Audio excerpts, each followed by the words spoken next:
আল্লাহ পাক কলম সৃষ্টি করে তাকদীর লিখেছেন, অতএব তাকদীর নিয়ে প্রিয় ভাইয়েরা বিচলিত হবেন না। আপনার তাকদীরে যা আছে আপনি পাবেন, যা নাই কোশ্চিন কালেও পাবেন না, ফুল স্টপ। আপনার তাকদীরে যা আছে আপনি পাবেন, না পেয়ে আপনি দুনিয়া থেকে যাবেন না, ফুল স্টপ। আর আপনার তাকদীরে যা নাই সারা দুনিয়ার মানুষ মিলে আপনাকে দিতে পারবেন না। এই চিন্তাটা আগে মাথার মধ্যে সেট করেন। এই চিন্তা যার মধ্যে ইনস্টল করা আছে সে আত্মহত্যা করে না কখনো, সে হতাশ হয় না কখন, সে ভয় পায় না, আল্লাহ পরে চলতে গিয়ে পিছু পা হয় না, সে জালেমের সামনে মাথা নত করে না। যার মাথায় এই চিন্তা আছে যে আল্লাহ যা লিখেছেন এটা হবে, যা লিখেন নাই সারা দুনিয়ার মানুষ মিলে সেটা হবে না, সিম্পল। এর মধ্যে আল্লাহ পাক পরীক্ষায় ফেলবেন, ওই বিষয়টা ডিফারেন্ট।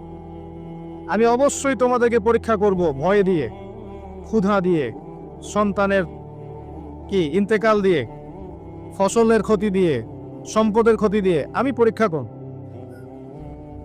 কিন্তু যারা সবর করবে এবং যারা এই কনসেপ্ট রাখবে ইন্না লিল্লাহি ওয়া ইন্না ইলাইহি রাজিউন, এদেরকে আল্লাহ পাক প্রশংসা করেছেন, ইনশাআল্লাহ এরা সফল হবে। আল্লাহ পাক তাকদীর লিখে ফেলেছে, তাকদীর নিয়ে টেনশন করবেন না, রিজিক নিয়ে টেনশন করবেন না। এখনকার যুব সমাজের সবচেয়ে বড় টেনশন রিজিক। একটা জব, একটা ভালো জব, একটা ভালো ব্যবসা, সে সিকিউরড লাইফ চাচ্ছে, রিজিক নিয়ে চিন্তা করবেন না। আপনার কাছে যে রিজিক আছে এটা আপনার কাছে আসবেই ইনশাআল্লাহ। হয়তো সময় লাগছে কিন্তু আপনার কাছে আসবে ইনশাআল্লাহ তাআলা। আপনি হালালের উপর থাকবেন, ন্যায়ের উপর থাকবেন, আপনি অন্যায় পথে রিজিক সার্চ করবেন না। আপনার তাকদীরে যে রিজিক আছে আপনার কাছে আসবে ইনশাআল্লাহ। এবার আসেন, আল্লাহ পাক এরপরে সৃষ্টি করেছেন মহাবিশ্ব, এই পুরো মহাবিশ্ব। তাকদীর লিখার পরে মহাবিশ্ব কয় দিনে? ফি সিত্তাতি আইয়াম, 6 দিনে। মাত্র 6 দিনে আল্লাহ পাক পুরো মহাবিশ্ব সৃষ্টি করেছেন।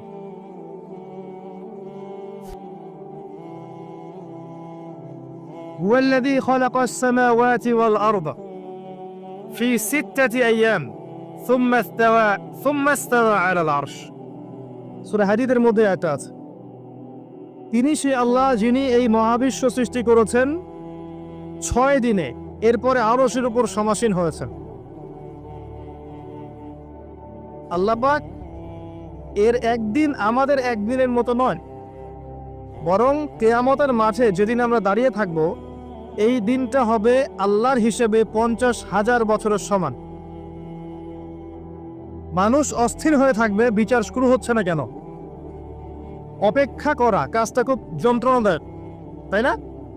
কারোর জন্য অপেক্ষা করা, অপেক্ষা করে আছেন, 1 ঘন্টা পর আসবে, এলো না, আপনি অস্থির হবেন। 2 ঘন্টা পর এলো না, 10 ঘন্টা পর এলো না, আপনি অস্থির হবেন, পায়চারি করবেন, বই পড়বেন, নাস্তা খাবেন, হাঁটাহাঁটি করবেন, আপনি ব্যাকুল হয়ে যাবেন। অপেক্ষা করা একটা ডিফিকাল্ট কাজ। কিয়ামতের মাঠে মানুষ 50,000 বছর অপেক্ষা করবে, বিচার শুরু হচ্ছে না কি জন্যে। সবাই গিয়ে ধন্না দিবে, প্রথমে আদম আলাইহিস সালাম, তারপরে নূহ আলাইহিস সালাম, ইব্রাহিম, মূসা, ঈসা আলাইহিমুস সালাম। আল্লাহর কাছে একটু সুপারিশ করেন, বিচার যেন শুরু হয় অ্যাটলিস্ট। কেউ কিচ্ছু করতে পারবে না, কারণ সবাই বলবে ইয়া নাফসি, ইয়া নাফস। দূর থেকে একজনের আওয়াজ আসবে, যিনি ইয়া নাফসি বলছেন না, যিনি বলছেন ইয়া উম্মতি, ইয়া উম্মতি। সবাই তার কাছে যাবে এবং তিনি আমাদের নবী মুহাম্মদ রাসূলুল্লাহ সাল্লাল্লাহু আলাইহি ওয়াসাল্লাম সিজদায় পড়ে যাবেন এবং তার উম্মার জন্য সুপারিশ করবেন। উম্মার কবিরা গুনাহগার ব্যক্তিদেরকে সুপারিশ করে তিনি জান্নাতে নিয়ে যাবেন ইনশাআল্লাহ। আল্লাহ তাকে ওয়াদা করেছেন, হে নবী, তোমার উম্মতের কোনো ব্যক্তি যদি শিরিক না করে আমার সামনে উপস্থিত হয় আমি তাকে মাফ করে দেব ইনশাআল্লাহ। হাদিসে কুদসির মধ্যেও আছে যে হে আদম সন্তান, তুমি যদি দুনিয়ার সমান পাপ নিয়ে, আসমান জমিন সমান পাপ নিয়ে আমার সামনে দাঁড়াও, কিন্তু আমার সাথে কাউকে শরীক করনি, তাহলে আমি আল্লাহ তোমার সামনে আসমান জমিন সমান ক্ষমা নিয়ে উপস্থিত হব ইনশাআল্লাহ। শোনেন, 1999 জন মানুষ জাহান্নামে যাবে। প্রতি 1999 জন মানুষ জাহান্নামে যাবে। সহিহ বুখারীর হাদিস 4 বার এসেছে। এখানে ইকুয়েশনটা এমন না যে ম্যাথামেটিক্যালি ক্যালকুলেট করতে হবে, এমন নয়। এটা দিয়ে আধিক্য বোঝানো হচ্ছে। বেশিরভাগই জাহান্নামে যাবে। এই কথা আল্লাহ পাক কিন্তু সূরা আরাফের মধ্যে বলেছেন 179 নম্বর আয়াতে, ওয়ালাকাদ যারানা লিজাহান্নামা কাসীরাম মিনাল জিন্নি ওয়াল ইনস। একই বিষয়ে কোরআন হাদিস পরস্পর মিলে যায়। এখানে একটা বিষয় বুঝতে হবে, আল্লাহ পাক বলেছেন সূরা নিসার মধ্যে, ইন্নাল্লাহা লা ইয়াগফিরু আন ইউশরাকা বিহি ওয়া ইয়াগফিরু মা দুনা যালিকা লিমান ইয়াশা। আল্লাহ পাক তার সাথে শিরকের গুনাহ মাফ করবেন না, এছাড়া যে কোনো গুনাহ আল্লাহ পাক যাকে ইচ্ছা মাফ করতে পারে। তার মানে যে বেশিরভাগ মানুষ জাহান্নামে যাচ্ছে, তাদের আমলনামায় কোন পাপ থাকতে পারে? কথা বোঝা যাচ্ছে কি? নিঃসন্দেহে তাদের আমলনামায় শিরকের পাপ থাকবে। এটা বুঝতে আপনাকে পিএইচডি করার দরকার নাই। আল্লাহ পাক শিরক ব্যতীত যে কোনো পাপ যাকে ইচ্ছা মাফ করতে পারে। তার মানে তারা জাহান্নামে যাচ্ছে বিকজ অফ শিরক। আমাদের মুসলিমরা এখন শিরক বোঝে না, অমুসলিমরা তো শিরক করেই।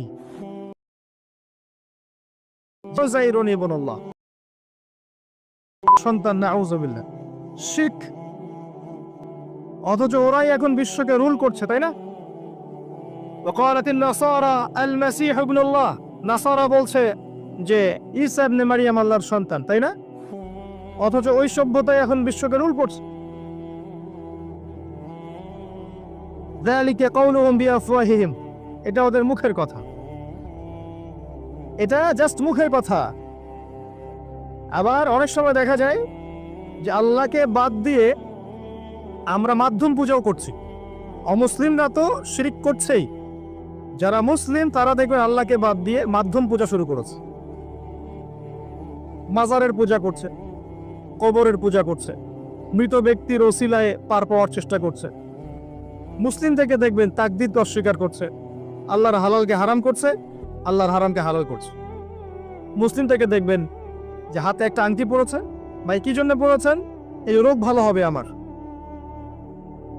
গলায় একটা বালা ঝুলিয়েছে, কোমরে একটা মাদুলি, ভাই এগুলো কেন? এগুলোতে রোগ ভালো হবে। মুসলিমদের কথা বলছি, অমুসলিমদের কথা বাদ দেন। যারা বলছে আল্লাহর সন্তান আছে, ওদের কথা তো বলার দরকার নেই আমাদের, কারণ এগুলো স্পষ্ট শিখ। তবে এতটুকু বলি যে 25শে ডিসেম্বরে যারা বলেছে মেরি ক্রিসমাস, বলেছে না?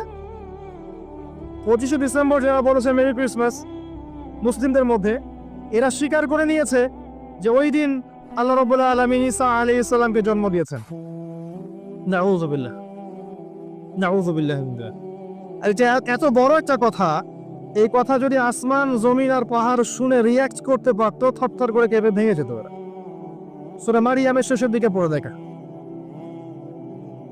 وقالوا اتخذ الرحمن ولدا لقد جئتم شيئا إدا تكاد السماوات والأرض يتفطرن منه وتنشق الأرض وتخر الجبال هدا।